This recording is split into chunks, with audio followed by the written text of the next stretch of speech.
He made a fair move. Screaming about it can't help you. Let him have it. It's not wise to upset a Wookiee. But, sir, nobody worries about upsetting a droid. That's because a droid don't pull people's arms out of their sockets when they lose. Wookiees are known to do that. Welcome back to Thinking Critical. This is Wes. We've had Star Wars, specifically the renaming of Boba Fett Starship, in the news lately. People have been upset about it. A couple of people have come out and had some very strong opinions. I have opinions, maybe not as strong as other people, and probably coming from a bit of a different perspective. And I've got another friend of mine that's a big Star Wars fan. He's a big collector of action figures and things of that sort. His name is Aaron Sparrow. He trades in 5 figures a week, and he likes to talk about stuff like this. How you doing, Aaron? Fantastic. Let's get into some dismal Star Wars news. So for people who don't know, they released the latest Star Wars Lego sets, and instead of being named Slave One, the traditional name of Boba Fett's ship, it's called Boba Fett Starship. Apparently that is a name change that's going to be happening across the board as far as Disney's Star Wars franchise. People obviously are upset.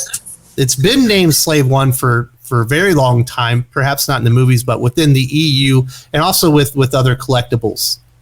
Me personally, Aaron, if you don't put Slave One on a Lego action figure set, it's not really going to get me all that upset. You know, it's not the nicest name in the world anyway. But it seems like an unnecessary change, especially when you hear like some of the reasons that are being cited. It's not got me particularly worked up either. I mean, calling it Boba Fett Starship on packaging is maybe a little bit more friendly to moms and things like that are buying the product, and that, you know, they don't really know the names of the ships anyway. Like, you know, if you put out a Lego set of Bosk's ship, you know, would you call it the Houndstooth on the packaging, or would you call it Bosk's Starship? You know, I don't know. So it doesn't really bother me in that sense, you know, as far as like packaging things goes. The reasoning behind it is stupid, as a lot of these things are stupid. All of these bending over backwards in really ridiculous ways to, you know, promote diversity and inclusion, which I think is the phrase that they used as to why they were dropping this. But you know, the word slave is not. I saw someone saying like, well, they're dropping it because, you know, it's a problematic word. The word slave is not problematic. It's not problematic at all. The act of enslaving people is problematic. This is just a word that that describes a thing that exists. You can be offended by it, you can be upset by it, and rightly you should, because slavery is awful. It's awful to every single person and every single country that it's practiced in, and it is still largely practiced today. In fact, you could make the case that it's practiced in where a lot of these products are made. So the idea that you're dropping the name slave as some sort of, you know, look at how progressive we are, while you're still doing business with a country that is using slave labor to produce the products of that starship, it seems like the just, you know, the height of ridiculousness to me. A little bit of hypocrisy there. We'll get into some of these tweets and the actual details here in a couple seconds, Aaron. I do think that not perhaps, like, I do think Disney, Lego, and a lot of these companies are hiding behind the guise of, well, these are kids' toys. These are Legos. You know just as well as I do that Lego, when they license out these Star Wars products, and you have this Boba Fett Starship, you know, collectible that you can put together, it's been priced so far out of kids' hands, it's not even funny. These aren't for kids anymore. These are for people that grew up on Star Wars like you and I do, that have a lot of money in their pocket, that are willing to spend it on a Lego set. And there are a lot of people out there. So, you know, the hiding behind the kid thing, it doesn't really hold water anymore. Unless it's a Lego, like, animated show, almost all their stuff is high-end and almost exclusively for adults if it's licensed. Yeah, it's for adults, or for, you know, it's for adults with disposable income. And whether or not those adults have children is completely irrelevant, because many of them do not. Many Lego collectors. If you do, you don't let them touch it. Maybe they get to put it together with you, but you don't let them touch it again. It's too expensive. Yeah, and man, you lose a couple pieces, and now your set is pretty much worthless. Yeah, so unfortunately, a lot of these things, they're kids' toys, but they're not for kids anymore. It's really strange. So one of the people that came out and spoke about it, her name is Trisha Bar. She wrote The Ultimate Star Wars and Star Wars, the Visual Encyclopedias. And this is what she had to say. in a tweet. I will say it again, because it's canon, it's the single biggest obstacle against writing the course on representation and inclusion. So we'll stop right there. What does a spaceship named Slave One have to do about representation or inclusion? It has nothing to do with either. It's not a part of the this isn't part of the argument. You're just wanting to change it because you don't like the word. And fine, if you want to say because it's canon is an obstacle. Because it's canon is the reason that adults are coming in and buying this stuff and spending top dollar on these action figures.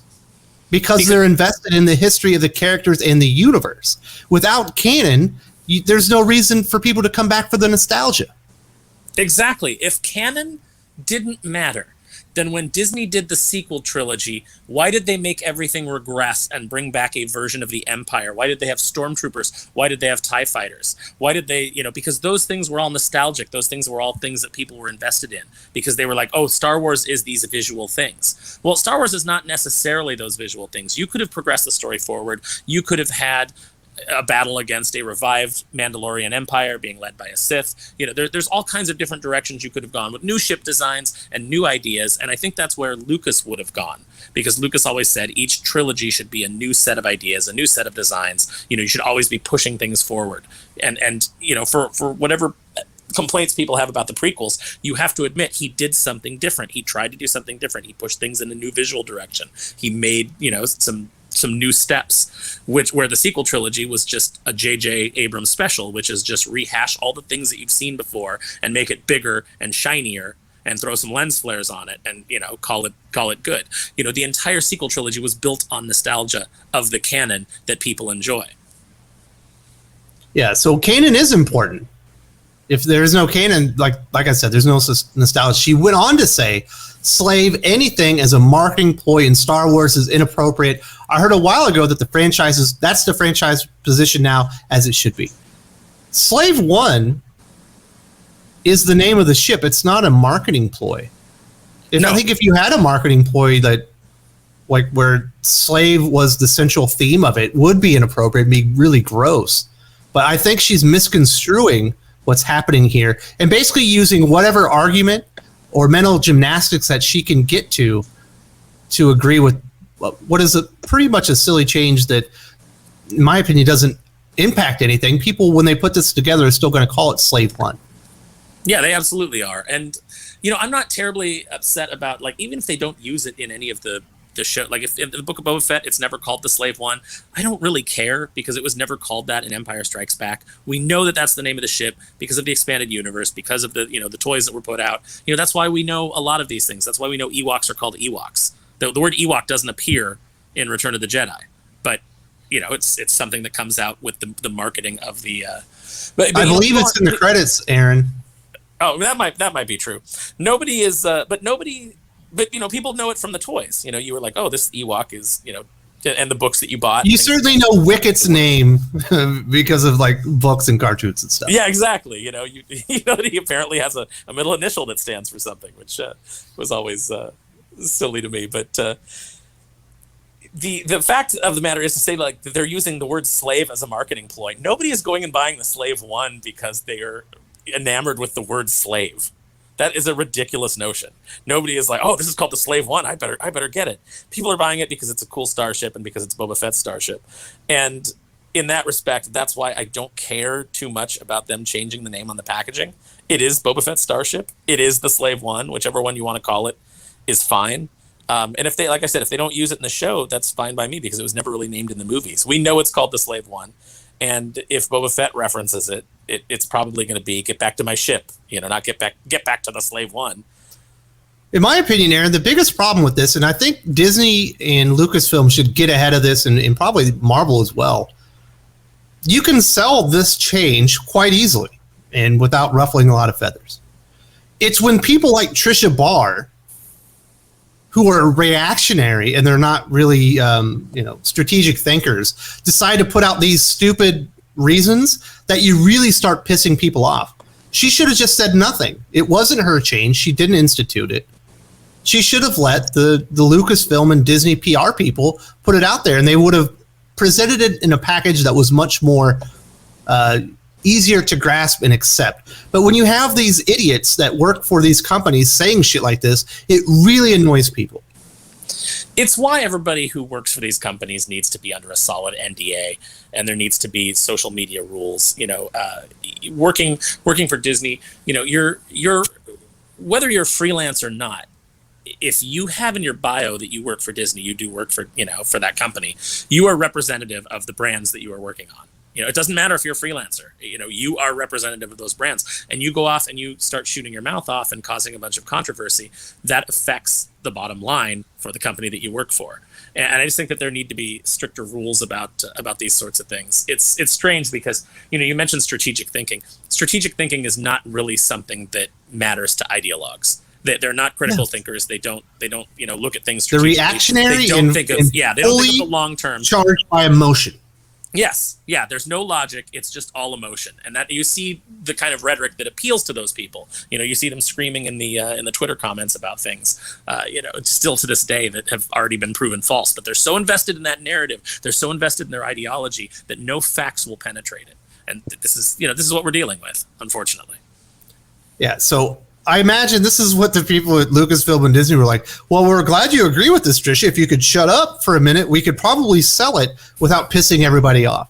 She did not need to chime in, and other people did at Disney and Lucasfilm. We're just specifically pointing this one out because it was so easy to tear it apart, and just there's two really easy examples. There was another person that has been within the Lucasfilm family in the past, Mark Anthony Austin. He's the actor who portrayed the character in the 1997 Star Wars Special Edition films.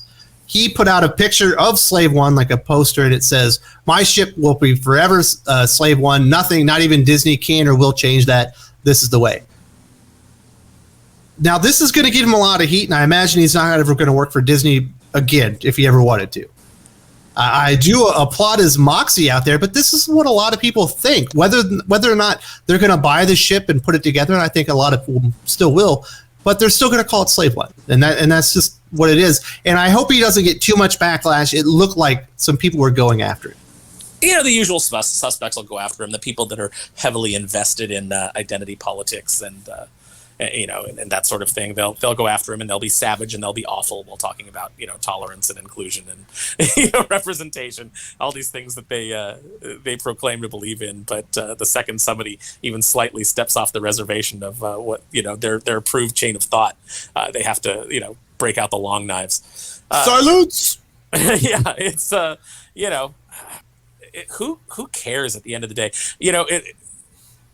It's always going to be the Slave One to me. That's the name of the ship. That's what Lucas named it. It doesn't matter to me what changes Disney makes. It doesn't affect me. I don't get terribly upset about it, because I don't need to go see terrible new movies if they're put in the hands of people who are incompetent. I still have the Star Wars that existed before Disney bought it. All those Dark Horse comics that were great, before Marvel took over. I still have all that. So I kind of pick and choose the canon that matters to me. The expanded universe to me is still canon. The Disney sequels will never be canon. We're going to be talking about The Rise of Skywalker soon. We're recording it this Friday. I'm going to finally have to watch that movie. That means Thursday I'm going to have to watch it. Actually, you know what? I thought about it. You said, what have you seen it now? 4 times? And I realized that was because my story to you. I've only seen it once. I only saw it when Allie took me to the lot at Disneyland. She was actually the one who had seen it 4 times. Oh, so yeah, you were the bad friend. Suffered through it 4 times and went the 4th time specifically because she knew I was never going to pay for it, and basically said, well, you have to at least see it. You have to see the train wreck, and I have to be there to watch you see the train wreck, even though it means I'm gonna have to sit through that damn movie another time. So I will also give Mark Anthony Austin credit for this. He did a lot of satire after this. He's like, that Death Star's got a pretty terrible name. We might need to change that. Those stormtroopers sound like they might be mean. We might need to have to change those names. And it certainly was all in jest and good fun. Oh, but my gosh, unfortunately, Stormtrooper has Nazi associations. What are we going to do? He's laughing and having a good time with it. But once they scale a hill, they never stop. Don't worry. The Death Star, stormtroopers, and any other thing that they'll find offense in, which will probably be everything eventually. will all be changed into something much more diluted, boring, and it will essentially destroy the entire, the Star Wars universe, and it'll be completely worthless. We're seeing more and more creatives come out against this sort of thing too in the media. Quentin Tarantino recently came out about how, this politically correct, don't offend anybody culture is just destroying entertainment. It's producing bland, uninteresting movies and comedy. A lot of these like woke comics, quote unquote woke comics that you see, and they're referred to that way by the people that are fans of them, as well as their detractors. So I don't feel uncomfortable using the word. But they come out with their comedy sets that are all politically correct, and it is the most boring, bland, uninteresting thing that you could sit through. There's no edge to it. There's no interesting ideas. When every late night talk show host is regurgitating the same talking points and the same jokes, it's not there's nothing there. It's the same thing with movies. Oh, we're getting a new Star Wars movie. Well, we can't do anything interesting with it. Let's go back and retell the very first one, but make it more boring and more homogenized for today's new consumer.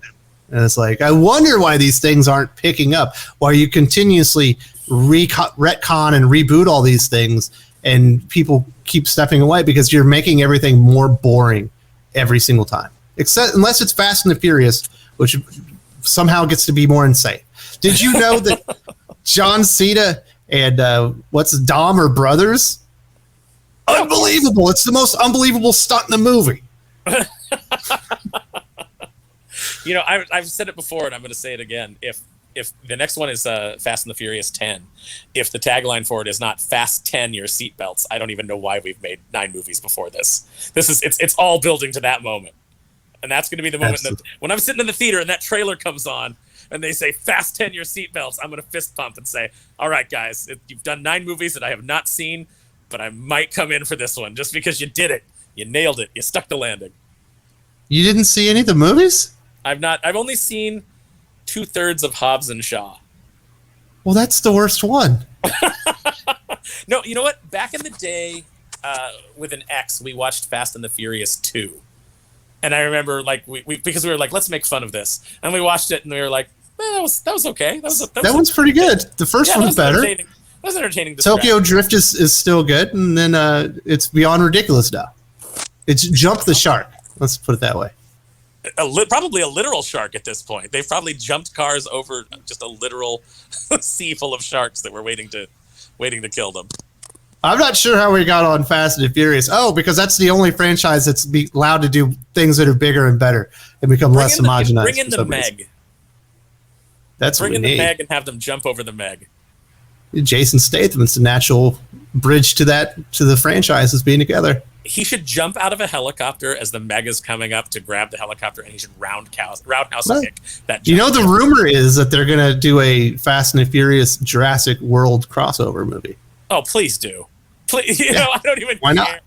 Not? Just you already had Chris Pratt riding motorbikes with velociraptors. Like, there's just no. Do it. It just sounds batshit insane, and at this point, I will take batshit crazy stupid over boring and bland. Well said. Well, that'll conclude. We went a little off topic there at the end, but hey, they paid billions of dollars for the ability to change names. But you shouldn't be questioning why Canon is important, and you certainly shouldn't be talking down to the people that are actually willing to spend $45 for a fucking Lego set. That's my. Oh, do you think a Slave One Lego set is going to be $45? Oh, my friend, let me tell you, that if it is, it's going to be the most scaled down set ever. They're going to. That thing usually runs $100 to $300, depending on which version you're getting. For kids, though, for those kids rolling with $300 in their pocket. If you enjoyed this video, please give it a like. I would appreciate it very much. It helps us attract more views for the channel. Subscribe for future commentary, comic book news, and reviews. And don't forget to ring the bell for notifications. If you want to talk comics, movies, and much, much more, you can follow me on Twitter at Wes_from_TC. With that, Salamat Po, and I'm out.